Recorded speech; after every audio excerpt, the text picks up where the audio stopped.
December 2016 was pretty good for the mobile games, and we have the best free ones right here for you. I'm Falcon, and today on gameranx, we're bringing you the top 10 free iOS and Android games of December 2016. Quick note, these are the free games for the month. We also have a video detailing the best new paid games of the month that is already out. Number 10 is Galaxy on Fire 3 Manticore, which if you've kept up with this series at all, this is the prettiest one, period. But if not, it is a space shooter. You probably could tell that, but it's pretty much the premier space shooting mobile series, as far as I'm concerned. It's a series that has grown up with the platform. It takes advantage of the mobile controls very well using accelerometer, if you so choose to, and the graphics are pretty much second to none with just about every mobile title. It is seriously one of the prettiest games that you're gonna see on mobile. And yes, because it is space, it is a little bit easier to do that, but in all seriousness, it's amazing what phones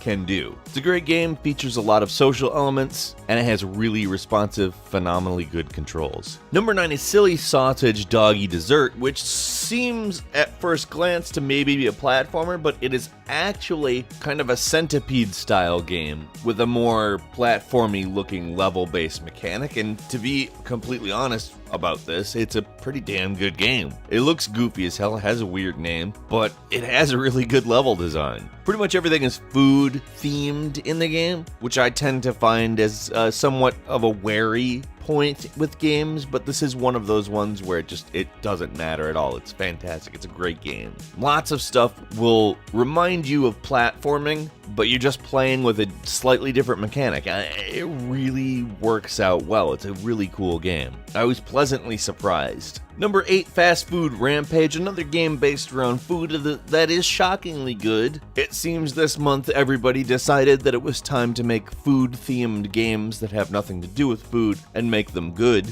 This one an arcade shooter that feels a little bit like Retro City Rampage to me, and looks a little bit like Paperboy, if Paperboy were a lot more colorful anyway, and violent, except for not really violent because it's food. It's one of those games where I think kind of throws back to the 1990s in themes, and especially in graphic style, and kind of nails it. It's not just like nostalgia that makes me like this game. This is a very good game. I enjoy the hell out of it. Number 7, Tiny Rails is kind of a mix between, say, Theme Park and Super Nintendo Sim City, with kind of a gorgeous pixel art American journey. I don't know how to put it other than that. Like, you don't actually travel America yourself, your train does, but you get to see a lot of the sights and they're gorgeous. It does look very much like a Super Nintendo game if Super Nintendo suddenly became a 32-bit machine, and it really feels like a Maxis game to me. Sort of giving you the choice of being very active in the game or just kind of letting it play itself. You can really just watch the engine go if you want. The train keeps going while you aren't playing, so when you come back, it's somewhere. You never know. But you get to build a different train, customize the different cars, the engine itself, and eventually, obviously, have a very nice train or a very goofy train if you so desire. It's a different game. Like, I have to say that. You don't often get stuff like this. This is a good game. Like, it's cool. I was excited to play it, and I genuinely enjoy it. Number 6 is Grumpy Cat's worst game ever, and frankly, this has all the makings of actually being the worst game ever, but miraculously is our 6th best game. How does it do that? By actually being fun. First off, when I see Grumpy Cat, I make basically the Grumpy Cat face. I'm not a fan, but this game itself is really good. Like, as far as the minigame collections go, this is pretty much a top-notch, well-made, actually good-looking, chip-tune-filled sort of Mario Party-style romp that works. Number 5 is Dawn of the Titans, which pretty much takes exactly what it sounds like and turns it into one of the better action strategy games I've ever seen on mobile. And the thing that's great about it is that it kind of comes off like, well, when you get onto the App Store, it talks about its graphics nonstop. and it has good reason to. This has amazing graphics, but it's not just a great graphics demonstration. It really plays great. The action strategy, it has such a different style of control with your touch style movement and commands. Like, it's very simple, but at the same time, it provides a lot of opportunities to make complex strategical decisions. And I really like this game. This is a strategy game you gotta try, because I think it's something that might blow your mind a little bit. And I think that's kind of what we all want from these types of games. It's really fun too, like seriously, it's a ton of fun. Number 4 is Super Mario Run, which is the best one-tap game, period. Like, I don't know what to say other than that. The game is phenomenal. It is so well designed, has the best level design I've played in a single tap,